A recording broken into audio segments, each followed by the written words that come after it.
بسم الله الرحمن الرحيم. الحمد لله رب العالمين، الصلاة والسلام على حبيبنا محمد وعلى آله وصحبه أجمعين. إيما أوتين لبردم رودا وقوركاني آخر زمانا نزيق بوينة توا لملحمة الكبرى أو جنگ قوريك رسول الله صلى الله عليه وسلم باسي كردوا بيش أو جنگ قوريا کۆمەڵێک ڕوودا و ڕوەدان پێویستە ئێمە ئاگاداری بین. یەکەم ڕووداویان بریتیە لە دروستبوونەوەی خلافەت لە بەیت المەقدس لە زەوی شام، چونکە رسول الله صلى الله عليه وسلم وأفرمي لا تقوم الساعة حتى تقوم الخلافة ببيت المقدس. أفرمي قيامة بربانا بها تاوكو خلافة لبيت المقدس دروز نبيتوا ورونيشا بيت المقدس غزة وعسقلان أو منطقان بشوار دوريان، ورسول الله صلى الله عليه وسلم باسي جنگ كاني مسلماناني كردو جهاد ورباطي أواني كردو لو منطقان كواتا وأما جيبوا أويك أهل غزة سركون وأهل فلسطين سركون وأهل شام سركون ومسلمانانيش أوانا كان قدوة إمام بوخوان ودوان أكونوا خلافة زينوا كانوا لبيت المقدسيش. ورسول الله صلى الله عليه وسلم لفرمودي كتراء فرمي طائفي منصورة كلا سرحق قتالكا حتى قيامت دي أفرمي لأكناف بيت المقدس بشوار دولي بيت المقدس بلاوبونة توا لكاتي خواه دس بكارة بنو دس أوشينا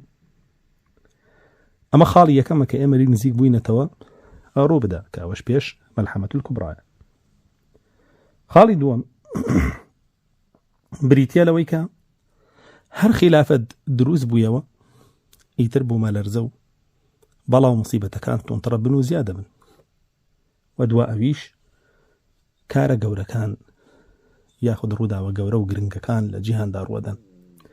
شكرا رسول الله صلى الله عليه وسلم أفرمي إذا رأيت الخلافة قد نزلت بأرض المقدس يا بالأرض المقدسة فقد دنت الزلازل والبلابل والأمور العظام الساعة يومئذ أقرب من الناس من يد هذا إلى رأسك. أفرمي بالصحابيك هر كاتبينتك خلافة لبيت المقدس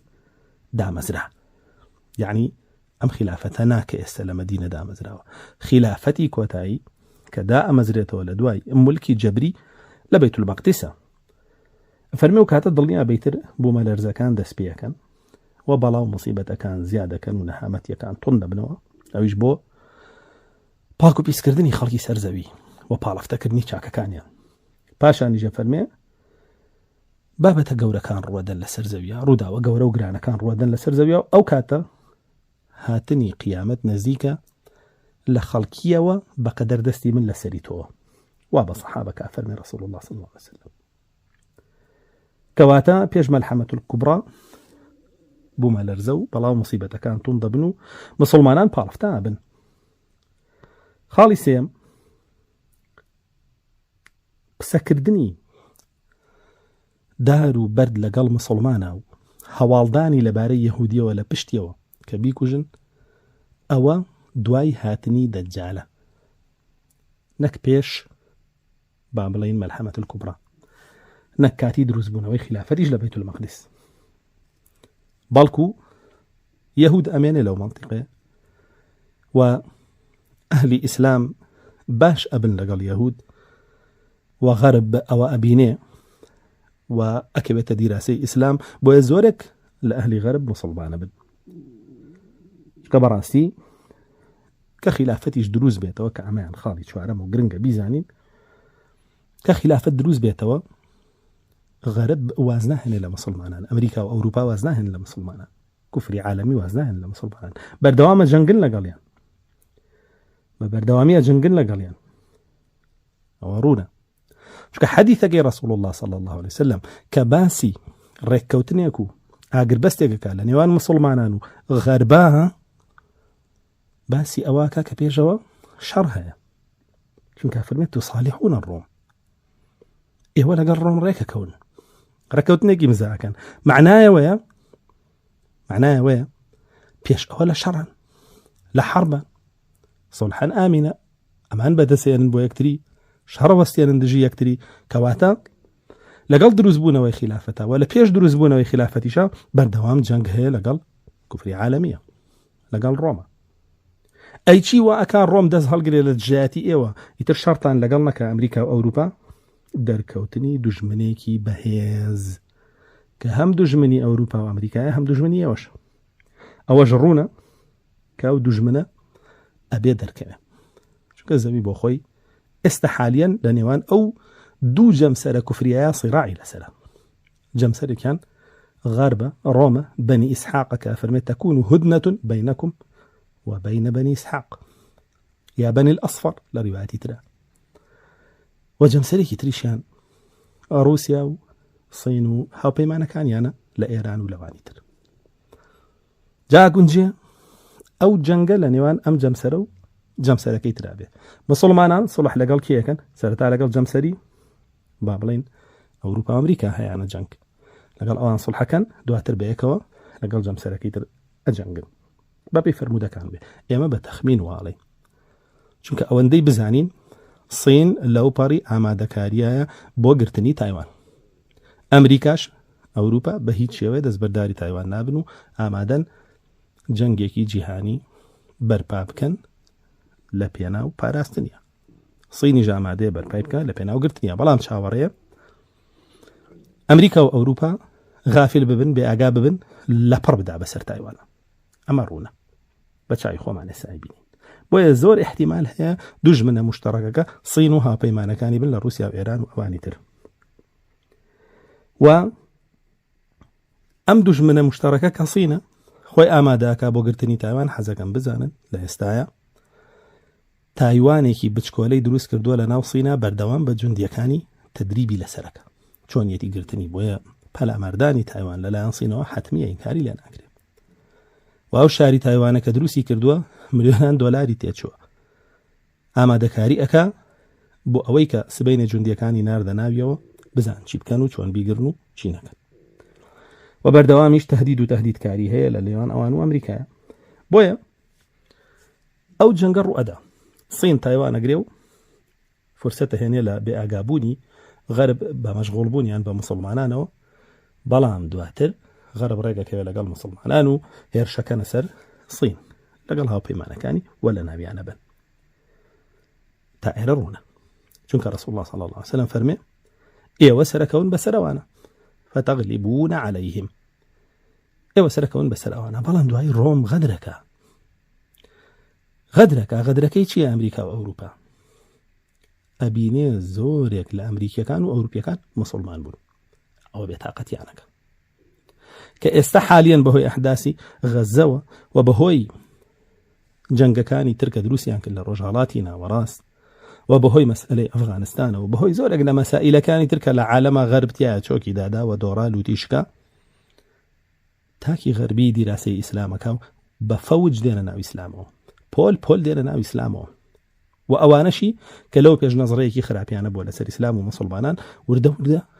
ئیسلامیان خۆشەوە و مسلمانانیان خۆشەوێت بۆیە لە فەرمودەکەی رسول الله صلى الله عليه وسلم فەرمێ ڕۆم غەدرەکە و چی ئەڵێ بە مسلمانان خلوا بيننا وبين الذين سبونا منا خلوا بيننا وبين الذين سبوا منا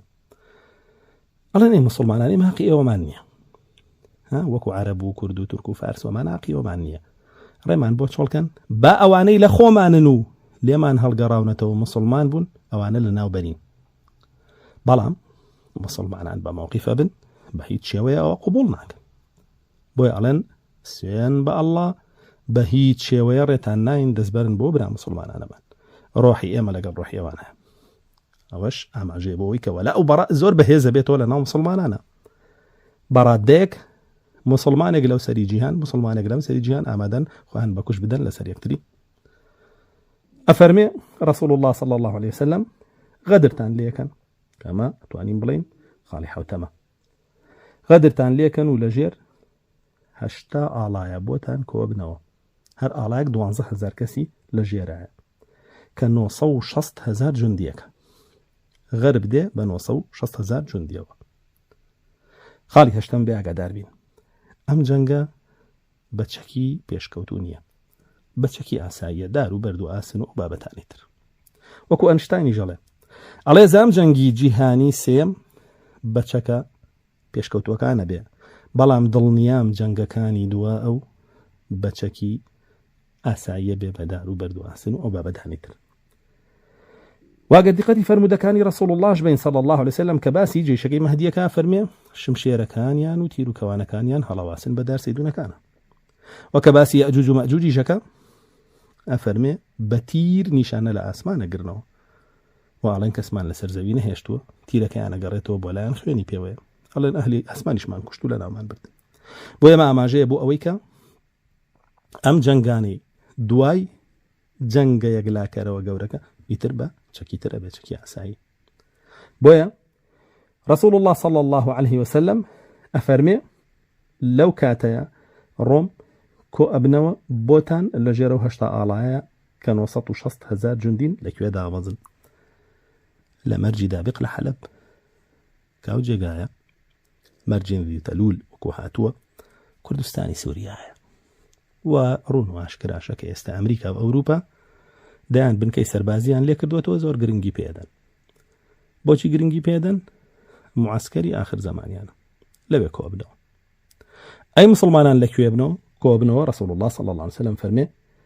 بالغوطة بجانب مدينة يقال لها دمشق لە غوطە کۆ بنەوە لە لای شارێکە کە پێوترێ دیمەشق ئەو کاتا فەرمێ خەیر مدن الأرض ئەو دیمەشق باشترین شارەکانی سەرزەویە. ئەمە ئاماژەیە بۆ ئەوەی شیعە نەماوە تەشەیوع نەماوە بەدەست مسلمانانی پاکەوێ. ئەلێرەیە کە ئەوان دێن و مسلمانانیش کۆ ئەبنەوە جەنگەکە ڕوەدا. ڕەسوڵ الله صلی الله عليه وسلم باسی جەنگەکەمان بووەکە ئەفەرمێ لەشکری مسلمانانە بن بە سێ بەشەوە. بەشێکیان هەڵدێن ئەدۆڕێن ئەفەرمێ هەرگیز ئەڵڵا لێیان خۆش نابێت جەل جەلالوه یعنی تەوفیقیان نایە بۆ تەوبە ئیتر لەبەرەوەی دنیا هەڵەبژێرن بەسەر قیامەتە کە دەجال هەو دوایەکەون تووشی فیتنەیەوە بن. بەشێکی کایانە فەرمێ شەهیدە بن ئەمانە باشترین شەهیدەکانی سەرزەوین شەهیدە بن باشترین شەهیدەکانی سەرزەوین بۆ لەبەرەوەی لەو کاتە حەساسەیە قیامەتیان هەڵبژار بەسەر دنیاە. بەشێکی تریانە فەرمێ سەرەکەون ڕەسوڵ الله صلی الله عليه وسلم سەر ئەکەون بەسەر ڕۆمەکانە و ئەفەرمێ ئەمانەیان باشترینی ئینسانەکانن لەسەر زەویە و بە هیچ شێوەیە تووشی فیتنە نابن لا یفتەنون ئەبەدا. ئەگەدار بە لەگەڵ ئەم سەرکەوتنەیە کە مسلمانانی شەرق بە هاوکاری مسلمانانی غەرب لە ئەوروپی و ئەمریکیەکان لوتی هەموو ئەمریکا ئەوروپاشکێن و لە ناویانە بن نایان هێڵن. لەو کاتەشە ڕەسوڵ الله صلی الله عليه وسلم فەرمێ فتحی قوستەنتینیا کرێ لەلایەن 70,000 مسلمانی ئەوروپیەوە و فتحی ڕۆما ئەکرێ ناو جەرگەی نەسڕانیەکان لە ئیتالیا لەلایەن ئەو مسلمانانەوە 70,000 کەس لە بەنی الأصفر یا لە بەنی الئیسحاق هەردووکیانەوە بەبێ جەنگیش بۆ لەبەرەوەی خەڵکەکە ئامادە بووە بۆ ئیسلام هەر ئەوەندە لەشکرێکی ئیسلامی ڕووی تێکە. رسول الله صلی الله عليه وسلم من غير قتال بسيف ولا غيره خەڵکەکە دڵی ئامادە بووە بۆ ئیسلام مسلمانان ڕووی تێکەن بەچی فەتحیەکەن تەکبیر تەهلیل تەسبیح بە الله ئەکبەر بە سبحان الله بە لا إله إلا الله. لەم کاتەیە کە بەم شێوە ئەم فتوحاتانە ڕوو ئەدا و ئیسلام بەربڵاوە بێ لەسەر زەویە ئەو وەختە کە مسلمانانیش خەریکی کۆکردنەوەی غەنیمەتن لە دوای مەلحەمەت الکوبرا لەویایە بانگەکە دەجال دەرچوو. ئەو کاتە دەجال دەرەچێ. بۆچی ئەو کاتە دەجال دەرەچێ؟ رسول الله صلی الله عليه وسلم فەرمێ یەخرج من غضبة يغضبها بەهۆی تووڕەبوونێکی توڵنەوە دەرەچێ کە ئەبینێ مسلمانان لە شەرق و غەرب سەرکەوتن ئەنجایتر دەرەچێ و 70,000 یەهودی ئەسفەهانی لەسەرە و ئەو کاتە عیسای کوڕی مەریەم دابەزەی کوژێ و ئەو کاتەشە کە دار و بەرد خەبەر ئەدا لە یەهودیەکان وەڵای مسلمانەوە یەهودیە لە پشتمەوە وەرە بیکوژە.